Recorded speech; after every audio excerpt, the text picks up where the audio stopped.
오늘은 키타지마 고스케와 아담 피티의 평영 100m를 비교 분석해 보도록 하겠습니다. 키타지마는 스타트 기록이 6.0초, 스트로크 1회, 유선형 자세 좋고요. 돌핀 킥을 먼저 차고 있습니다. 구간 기록이 6.0초, 스트로크 5회, 분당 스트로크율 50. 구간 기록 15.67초, 스트로크 11, 분당 스트로크율은 42회.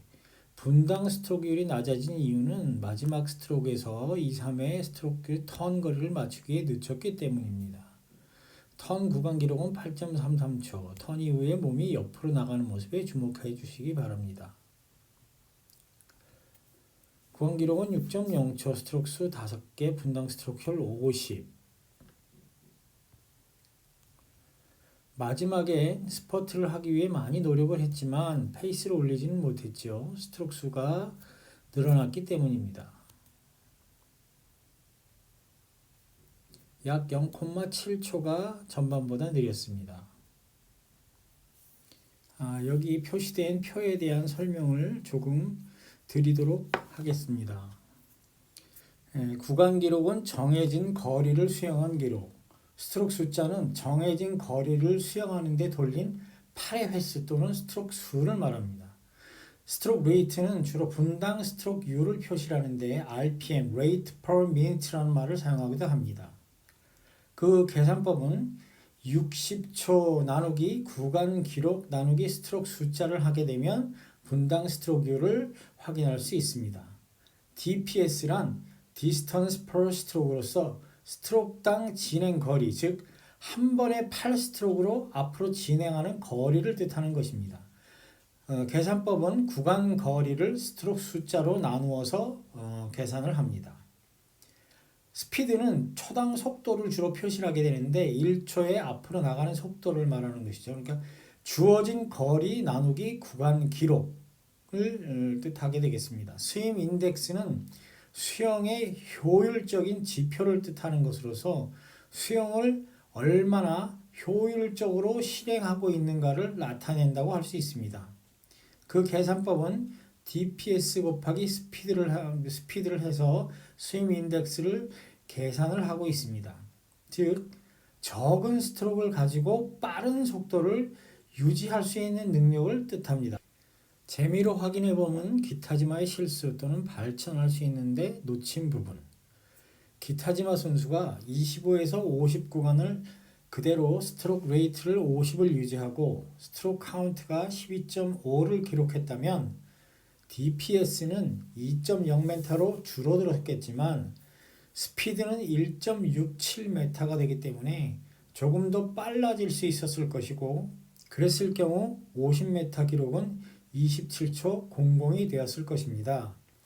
마찬가지 기준으로 70에서 100m 구간을 스퍼트를 하지 않고 그대로 스트로크 레이트를 50으로 유지하면서 스트로크 카운트가 12.5가 되었다면 DPS 또한 2.0m로 늘어났을 것이고 스피드 역시 1.67m가 되었을 것이기 때문에 구간 기록은 15.0초가 되었을 것입니다. 따라서 모든 구간을 일정하게 갈 수 있었다면 최대로 기록할 수 있는 기록은 27초 빵빵 더하기 29초 33으로 100m 최대 기록은 56초 33이 될 수 있었을 것입니다. 참고로 스임 인덱스란 얼마나 경제적이고 효율적으로 수영을 했는가를 알려주는 지표이지 제일 빠른 속도는 아닙니다.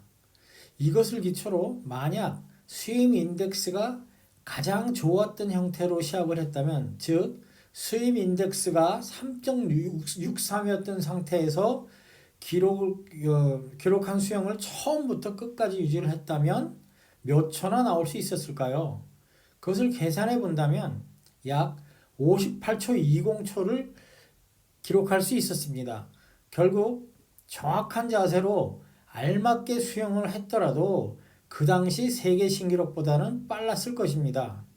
결론적으로 속도가 가장 빠른 상태로 수영하는 것이 기록은 제일 좋겠지만 힘이 지나치게 들기 때문에 효율적으로 수영을 하면 힘도 절약하고 좋은 기록을 보일 것입니다.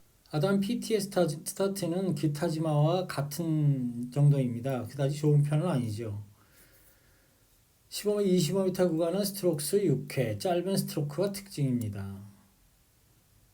기타지마와 비교해서 상당히 빠른 스트로크를 보이지만 그러나 상당히 생각보다 안정된 영법을 보이고 있습니다.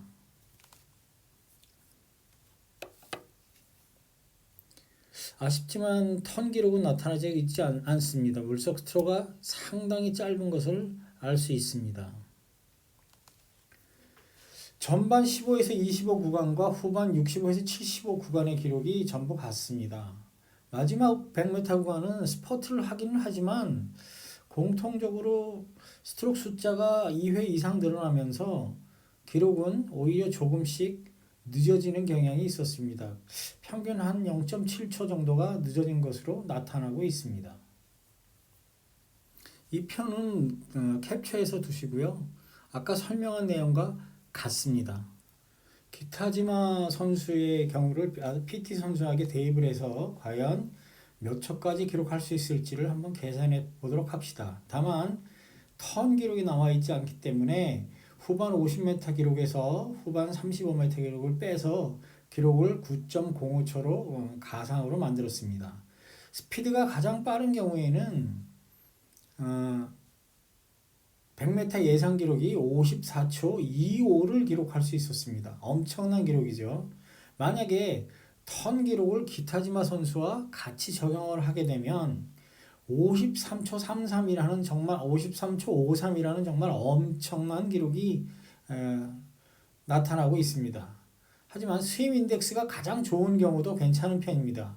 스윙 인덱스가 가장 좋은 경우를 가지고 계산을 해보면 57초 17이라는 100m 예상 기록이 나오게 됩니다.